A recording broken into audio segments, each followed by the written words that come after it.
Olá, seja bem-vinda, seja bem-vindo a mais um episódio do De Gênesis à Psicanálise. Esse nosso espaço para falarmos de temas psicanalíticos à luz de textos bíblicos e também dos textos bíblicos com a ajuda da psicanálise. E o texto que nós vamos usar hoje para nossa reflexão está no livro de Gênesis, terceiro capítulo, quinto verso, que diz assim: Deus sabe que no dia em que dele comerem, seus olhos se abrirão, e vocês, como Deus, serão conhecedores do bem e do mal. Uma frase que todos nós conhecemos, de autoria de William Shakespeare, afirma o seguinte: ser ou não ser, eis a questão. A questão da nossa identidade é uma das questões fundamentais da nossa humanidade. E as teorias do conhecimento, sobretudo das ciências humanas, de algum modo se assentam sobre a questão da nossa identidade. Na psicanálise não é diferente e na teologia também não é diferente. Por exemplo, no texto que eu acabei de ler com você, a questão da identidade é uma questão central. Por quê?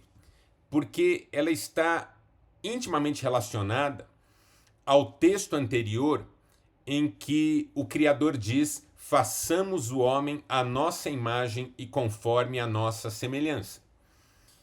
Em outras palavras, a nossa identidade está intimamente relacionada, do ponto de vista da criação, à identidade do Criador. O Criador se expressa e se revela através dessa criação específica, especial, que é o ser humano. Só que, quando a serpente entra na cena, e a serpente é descrita em Gênesis como um animal astuto, dos mais astutos que Deus criou, e essa astúcia está bastante relacionada à arte da tentação. E a tentação, ela sempre se assenta sobre algum questionamento a respeito da identidade. Quando o diabo, no evangelho, tenta Jesus, aquela tentação do deserto, a insinuação do diabo é, na verdade, um questionamento da identidade de Jesus. Se você é filho de Deus, transforme essas pedras em pães. Se você é filho de Deus, joga-te daqui para baixo. Ou seja, a tentação questiona quem nós somos, a nossa identidade, e sugere que a nossa identidade não é algo do qual já participamos, mas que devemos alcançar através de algum tipo de rompimento. Isso é muito curioso e bastante sugestivo. A minha identidade não é algo de que eu já desfruto, mas é algo que eu só desfrutarei, assim diz a tentação, quando operar, protagonizar algum nível de rompimento. Quando a serpente se aproxima da mulher e, consequentemente, do homem, do casal original no paraíso, esse questionamento sobre a identidade é feito de maneira muito sutil, porque a questão que é colocada pela serpente aqui é: Deus sabe que no dia em que vocês comerem do fruto proibido, vocês serão como ele. Ora, essa ideia de que ao participar do proibido eu serei como aquele que proíbe,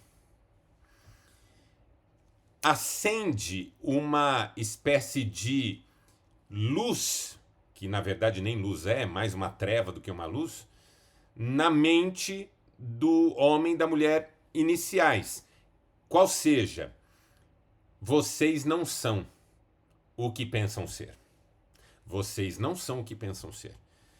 Se Deus sabe que vocês serão como ele quando comerem, isso de algum modo significa que vocês ainda não são como ele. Então aquela fala original façamos o homem à nossa imagem, ela não se concluiu, ela não se efetivou, pelo menos segundo a insinuação da serpente. Vocês ainda não são. Serão à medida que? Serão à medida em que tomarem do fruto proibido. Essa conversa começa no capítulo 3 de Gênesis, já no primeiro verso, quando a serpente se aproxima e faz uma pergunta que eu chamaria aqui de introdutória, porque ela lança a semente de uma pré-rebeldia, de uma inclinação a essa ruptura prevista e intencionada. A serpente pergunta: é verdade que vocês não podem comer de nenhum fruto do jardim? Foi isso mesmo que Deus disse? Que vocês não podem comer dos frutos das árvores do jardim? Ao que a mulher responde: não, a gente pode comer. É desse fruto aqui que a gente não pode comer e não pode nem tocar nele, que é obviamente uma extensão da proibição original. Por que essa pergunta, né? Vocês não podem comer nada aqui? Porque essa é a pergunta que coloca o proibido e o proibidor em lados diferentes, opostos até. Vou dar um exemplo bem bobo que você vai reconhecer muito rapidamente. A criança está em casa brincando e começa a pular no sofá da sala. Não demora muito, a mãe diz assim: filho, desça já daí, pare de pular no sofá, sofá não é lugar de pular. A criança desce do sofá, cruza os braços, enfesa a cara e diz assim: eu não posso fazer nada nessa casa. Veja, ela pode fazer um monte de coisas na casa, pode brincar de carrinho, pode chutar bola no quintal, pode assistir televisão, enfim.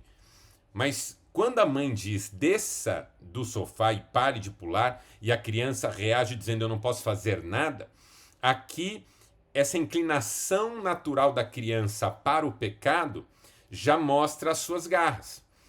Porque não é uma contrariedade em relação àquela proibição específica, mas ao fato de haver proibição e um proibidor. Quem minha mãe pensa que é para dizer o que eu posso e não posso fazer?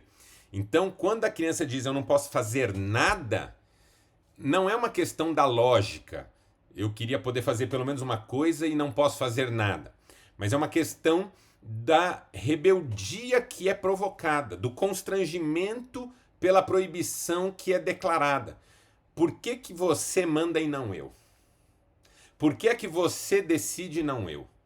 Por que é que você estabelece diretrizes e eu tenho que cumpri-las? É exatamente essa linha que a serpente adota com a mulher. Você não pode fazer nada aqui? A mulher até responde de modo sensato num primeiro momento. Não, eu posso fazer tudo, é só isso que não, mas eu não posso nem tocar. E quando ela diz eu não posso nem tocar, acrescentando algo, ela já está sinalizando para a serpente que caiu na conversa. Por quê? Porque toda vez que eu amplio proibição, que eu exagero na descrição da minha contrariedade, eu evidencio a minha contrariedade. Então, não, tudo bem, eu posso fazer um monte de coisa nessa casa, mas o que eu quero mesmo, que é pular no sofá e me divertir e ser feliz, eu não posso. Bom, como assim não pode ser feliz? Esse acréscimo, esse adendo, essa ampliação vai nessa linha da identificação doída, sofrida, eu diria, da distinção entre aquele que proíbe e aquele que é obrigado a obedecer, sob pena de padecer as sanções, as consequências da não observância do limite. Eu tenho um amigo que diz assim: o diabo é diabo porque é velho. O que ele quer dizer com isso, brincando? Que a serpente está aqui desde o paraíso, ela sabe como é que a gente funciona. Ela sabe que quando a gente é tocado nesse ponto, de que não é a gente que decide tudo a nosso respeito, mas alguma coisa é decidida pelo outro. Aqui não tem como não lembrar da frase lacaniana, né? Nós nascemos do discurso do outro. Algo da nossa história, da nossa identidade é definida pelo outro. Esse outro que cerceia, que limita, que estabelece sims e nãos. Quando a gente chega frente a frente a essa verdade, ela não é absorvida por nós sem alguma relutância. E a tentação vai muito nesse ponto. Por que que você é menor do que ele? Por que que ele diz e você tem que obedecer? Então, quando chega o versículo 5, que nós lemos aqui de início, algo dessa relutância já se desenvolveu em nível de rebeldia. Por que que ele manda e eu tenho que obedecer? E aí, quando a serpente diz, se você não obedecer, você será desse tamanho todo, quem não obedece se afirma e dá uma declaração de que ele não é maior porque ele não tem o poder de me coibir ou de me proibir ou de me limitar, então a mulher vai lá e toma do fruto que não pode ser tomado. Ou seja, dessa percepção de ser menor nasce a rebeldia e o rompimento, que é consequência dessa rebeldia. Então, quando o diabo diz, né, via serpente, é João quem diz, não é, no Apocalipse, a antiga serpente, Satanás. Quando a serpente diz, você será como Deus, ela está tocando num ponto. Você ainda não é, a não ser que possa romper, possa superar, possa fazer o que bem entender. E aí que a gente tem, eu diria, o que eu vou chamar aqui de introdução, de porta de entrada para dois conceitos psicanalíticos muito interessantes que estão na obra de Freud e que são apresentados por ele no seu artigo sobre o narcisismo, que são os conceitos de eu ideal e ideal do eu. O que é o eu ideal? E Lacan, quando no seu seminário sobre os escritos técnicos de Freud, é quem vai aprofundar e melhor distinguir esses dois conceitos que aparecem um tanto quanto intercambiados na teoria freudiana. Eu ideal e ideal do eu. O que é o eu ideal? Freud sugeria, e Lacan vai desenvolver esse pensamento de forma muito interessante, eu diria brilhante até, que quando a criança é recém-nascida, ela nada sabe da distinção entre ela e o mundo à sua volta. Ela é uma só com o mundo à sua volta. Ela deseja e o desejo, através do pai e da mãe que lhe cuidam, se realiza e ela se satisfaz. Melanie Klein vai dizer que a criança, ela intui, obviamente de forma inconsciente, que ela cria o seio que lhe alimenta e destrói o seio que já lhe alimentou, porque esse seio aparece quando ela deseja e desaparece quando o desejo está satisfeito. Então a criança, que Freud chama de Sua Majestade o bebê, num primeiro momento, se sente toda poderosa em relação à satisfação do desejo pelo mundo com o qual ela se sente unida e integrada. A partir de determinado momento, ainda no início, e Lacan vai descrever isso de forma muito precisa na sua releitura do Complexo de Édipo, a criança começa a perceber que essa mãe, sobretudo, que lhe cuida, que lhe alimenta, que lhe afaga, é um outro. É um outro com um outro desejo.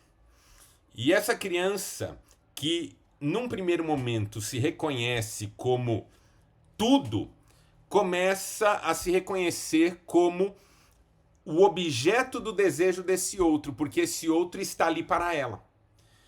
Então, é uma transição muito rápida, mas que marca a passagem desse lugar em que eu sou tudo para esse lugar em que eu sou o centro, a partir do qual esse outro orbita, ou em torno do qual esse outro orbita. E o desejo desse outro é para mim, de modo que eu sou também o objeto do desejo desse outro.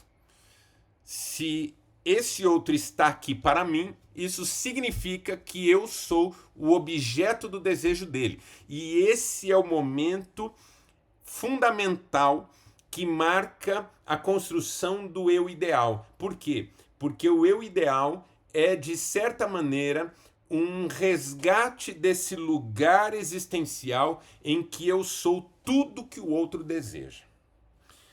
Não demora muito, eu começo a perceber, criança se desenvolvendo, né? O bebê começa a perceber no seu desenvolvimento que esse outro, a mãe que lhe atende e que ele intuía, desejava nada mais, nada menos do que ele próprio, essa mãe se ausenta. Essa mãe sai de cena. Essa mãe protagoniza pequenos abandonos. Abandonos angustiantes para essa criança que nada sabe sobre esse mundo que ela está conhecendo. Então a pergunta, que é a pergunta inconsciente, que é a pergunta que não se expressa pelas palavras, mas que de alguma maneira angustia, é: atrás do que esse outro vai? Em busca do que ele está? Então, talvez haja um objeto, talvez haja algo tão ou mais interessante do que eu que afaste esse outro de mim. Que essa é a angústia do bebê que está apenas começando a viver. Por que esse outro se ausenta? Por que ele vai embora? Quando Freud diz que uma brincadeira importante da vida infantil é o fordar, a brincadeira de fazer sumir e trazer de volta, é porque essa é a grande questão da vida infantil nesse primeiro momento. É o sumir e voltar, não é? A angústia entre o desejo de que esse objeto permaneça e a realidade de que ele se ausenta. E aí, quando a criança intui que há um objeto, Lacan vai denominar esse objeto de falo, que interessa esse outro e por isso que ele vai, ela começa a desejar ser isso que a mãe vai buscar, ou pelo menos ter isso que ela vai buscar. Então, já que eu não sou mais o objeto central, decisivo, que faz ela ficar, quem sabe eu consigo ter aquilo que ela busca, a fim de que ela não precise mais me deixar, me abandonar para buscar. E aqui está a semente, a origem, o pontapé inicial da questão do ideal do eu. Então veja, são dois momentos. O eu ideal, esse lugar em que a criança, no seu narcisismo primário, como Freud o chamou, se percebe o objeto do desejo da mãe, o objeto ideal, o eu ideal. De modo que a mãe, o outro, deseja tão somente a ele, está ali para ele. Quando essa percepção é cortada, é abatida pela realidade que se impõe, a criança começa a desejar ter o que essa mãe talvez vá buscar. E é nesse momento que a criança descobre o que Lacan vai chamar de nomes do pai, né? Porque é uma metáfora que se aplica a muitos agentes nessa história, mas que em geral é o pai como pai, o pai que faz parte da triangulação edipiana, esse pai que aparece na cena e que a criança intui ser o responsável por essas ausências maternas. Então esse pai que vai prefigurar a lei, a castração, o simbólico, a construção do superego, vai ser intuído por essa criança como essa razão. Talvez ele tenha o que lhe interessa a esse outro, a mãe, e é por causa dele que ela se ausenta. Então eu preciso ter o que ele tem. Ele passa a ser o ideal do eu. Esses dois conjuntos, esses dois conceitos, na verdade, eles vão extrapolar esse momento inicial e vão marcar esses contextos. O eu ideal, esse lugar que eu desejo ocupar como objeto satisfatório, íntegro, total, pleno, perfeito, que corresponde plenamente e totalmente ao desejo do outro.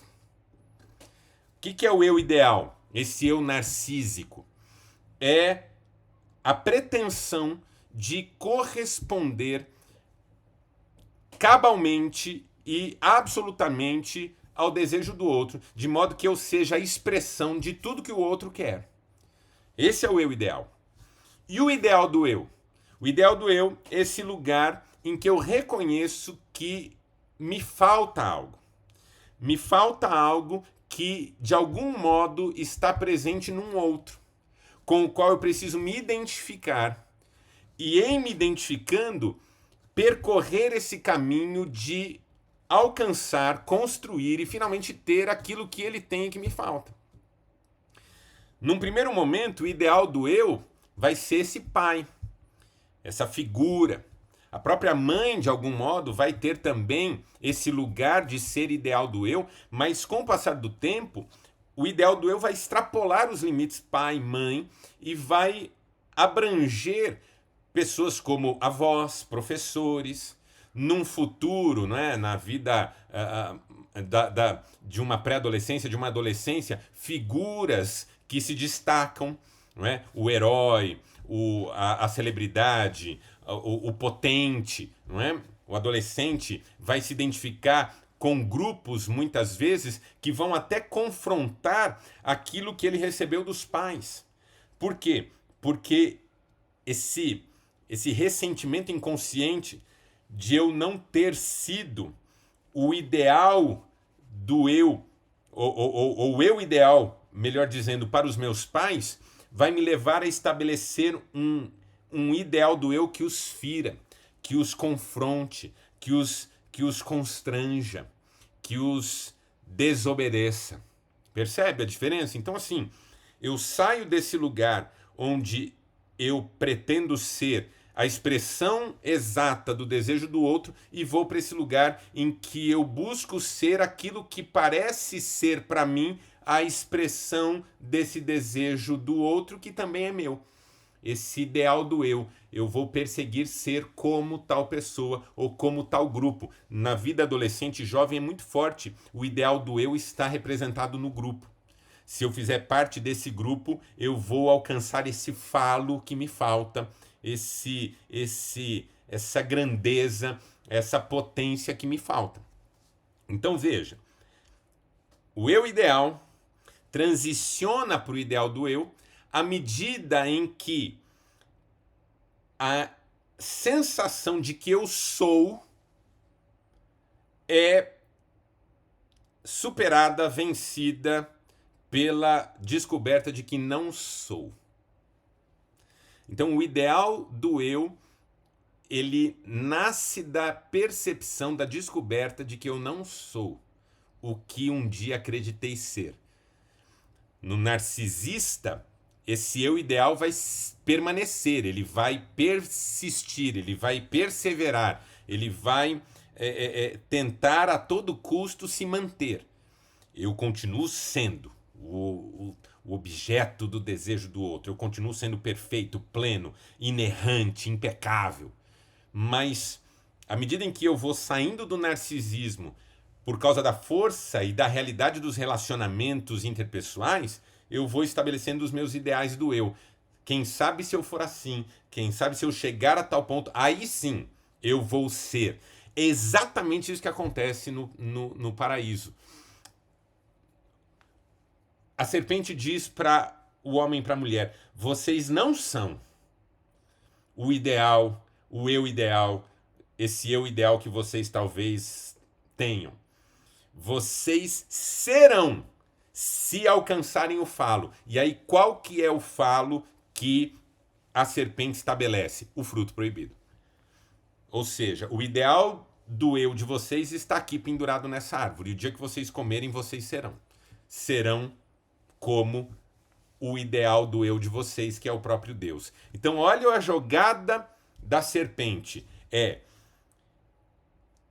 usar o narcisismo latente daquele casal, criado com essa potência de reconhecer a si mesmo como um centro vital, que é aqui que reside, né, a possibilidade do narcisismo e do orgulho.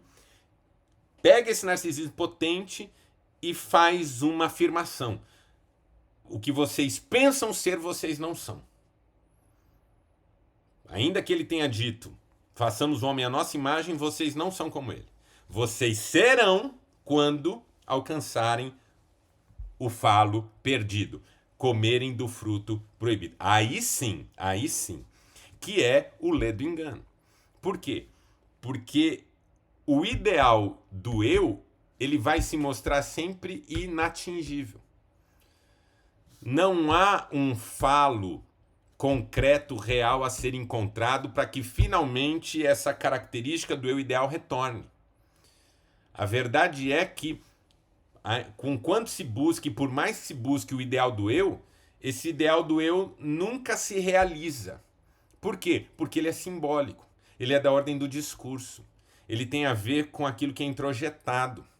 Ou seja, ele é uma abstração nesse sentido, não é uma concretude. Então, por mais que eu persiga e ainda que eu alcance, eu vou alcançar o ideal do eu quando eu tiver a minha empresa, quando eu for rico, quando eu dirigir esse carro, quando eu fizer parte desse grupo e chegar à liderança dele. E essas coisas vão acontecendo no caminho e eu não encontro essa satisfação plena, essa sensação de que agora sim eu voltei a ser o eu ideal.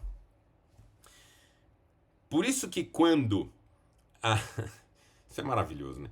Quando o Satanás faz a tentação do deserto com Jesus e diz, você não é, a não ser que mostre potência, que apresente o falo, que seja reconhecido como um ideal, Jesus vai responder, não, eu sou não porque estou de posse do falo, eu sou porque a palavra que foi liberada a esse respeito diz que eu sou. Não é só de pão que vive um homem, mas da palavra que procede da boca de Deus. Eu não sou porque intuo ser e não serei quando chegar a esse lugar. Eu sou porque o discurso feito a meu respeito é verdadeiro. A palavra liberada a meu respeito é verdadeira. Então, nesse lugar entre a tentação da manutenção do eu ideal, que é narcísica, e a obsessão pelo ideal do eu, que é compulsiva, está essa identidade que se firma sobre a verdade do discurso do amor. Eu não sou um eu ideal, porque não sou pleno, perfeito, e nem sou o objeto do desejo de ninguém, cabalmente, plenamente, totalmente. E não há um ideal do eu que me coloque nesse lugar. Eu vou perseguir alguns ideais? Vou, para me tornar uma pessoa melhor no processo, no caminho. Mas não para que um dia seja, porque de fato sou e posso melhorar. Ser ou não ser, eis a questão, o teólogo Jürgen Moltmann resolveu dizendo: o ser é melhor do que o ter, mas o devir é melhor do que o ser. É mais ou menos na linha da frase do Martin Luther King Jr., né? Eu sei que ainda não sou quem eu deveria ser, mas também sei que já não sou quem eu era. Essa transformação que no devir, no fim, será completa, não à medida em que eu alcançar o meu ideal, mas em que o eu ideal, totalmente ideal, que é a satisfação plena, é o objeto de desejo de todos, Jesus, se manifestar. E aí nos levar para esse contexto em que o discurso do amor será suficiente. Somos criados à imagem dele porque ele disse que somos. Somos amados porque ele diz que somos. E por isso podemos ser nós mesmos. Essa tensão entre o eu ideal e o ideal do eu resolvidas pela fé de que somos quem ele diz que nós somos. Beleza? Espero que você tenha gostado. Ficamos por aqui hoje. Um grande abraço e até o próximo episódio de Gênesis, a Psicanálise. Tchau.